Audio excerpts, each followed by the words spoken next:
നമസ്കാരം. പ്രധാന വാർത്തകൾ.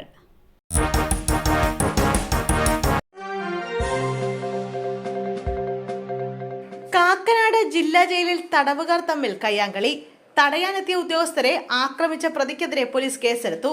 റിമാൻഡ് പ്രതിയായ ചേരനെല്ലൂർ സ്വദേശി നിതിനാണ് ഡെപ്യൂട്ടി സൂപ്രണ്ട് ഉൾപ്പെടെ 2 ഉദ്യോഗസ്ഥരെ ആക്രമിച്ചത്. തടവുകാർ തമ്മിലുള്ള അടിപിടി തടയാൻ ശ്രമിക്കുന്നതിനിടെയായിരുന്നു ആക്രമം. ജയിലിലെ ജനൽച്ചില്ല് അടിച്ചുപൊട്ടിച്ച പ്രതിയുടെ കൈയും മുറിഞ്ഞു. കാസർഗോഡ് വൻ ലഹരിവേട്ട. 1/2 കിലോ കഞ്ചാവുമായി 2 പേർ പിടിയിൽ. കല്യാൺ റോഡ് തീയനക്കൊത്തി റോഡിൽ നിന്ന് പ്ലാസ്റ്റിക് സഞ്ചിയിൽ കഞ്ചാവ് കൊണ്ടുപോകുന്നതിനിടെയാണ് പിടികൂടിയത്. മാവുങ്കാൽ കല്യാൺ റോഡിലെ 23-കാരൻ പി ശ്രീശാന്ത്, 21-കാരൻ എം അശ്വിൻ എന്നിവരെയാണ് പിടികൂടിയത്. ഹോസ്ദുർഗ് പോലീസിന് ലഭിച്ച വിവരത്തിന്റെ അടിസ്ഥാനത്തിലായിരുന്നു പരിശോധന. 50 കിലോയോളം പാക്കറ്റുകളിലാക്കിയായിരുന്നു കഞ്ചാവ് സൂക്ഷിച്ചിരുന്നത്. വീടിന് മുന്നിലെ തോട്ടിൽ വീണ് ആലപ്പുഴയിൽ 5 വയസ്സുകാരന് ദാരുണാന്ത്യം. എടത്തുവ ചെക്കിടിക്കാട് കണിയാമ്പറമ്പിൽ ജെയ്സൺ തോമസിന്റെയും ആശയുടെയും മകൻ ജോഷു ആണ് വെള്ളത്തിൽ മുങ്ങി മരിച്ചത്. ഇന്ന് വൈകിട്ട് 4 മണിയോട് കൂടിയാണ് സംഭവം. കുട്ടിയെ കാണാത്തതിനെ തുടർന്ന് നടത്തിയ തിരച്ചിലാണ് തോട്ടിൽ നിന്ന് ജോഷുയെ കണ്ടെത്തിയത്. ഉടൻ തന്നെ ആശുപത്രിയിൽ എത്തിച്ചെങ്കിലും രക്ഷിക്കാനായില്ല. പച്ച വിമല നഴ്സറി സ്കൂൾ UKG വിദ്യാർത്ഥിയാണ്. ട്രെയിൻ സർവീസുകളിൽ നാളെ മുതൽ നിയന്ത്രണം.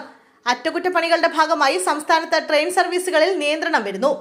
തിരുവനന്തപുരം റെയിൽവേ ഡിവിഷന് കീഴിലെ പ്രവർത്തികളുടെ ഭാഗമായാണ് താൽക്കാലിക ക്രമീകരണം.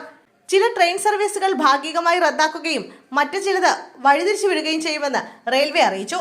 മംഗളൂരു, കന്യാകുമാരി, പരശുരാം എക്സ്പ്രസ് ഉൾപ്പെടെയുള്ള ട്രെയിനുകൾക്ക് നിയന്ത്രണം ബാധകമാകും. ടോൾ പിരിവിനെതിരെ പാലിയേക്കരയിൽ യൂത്ത് കോൺഗ്രസ് മാർച്ചിൽ സംഘർഷം.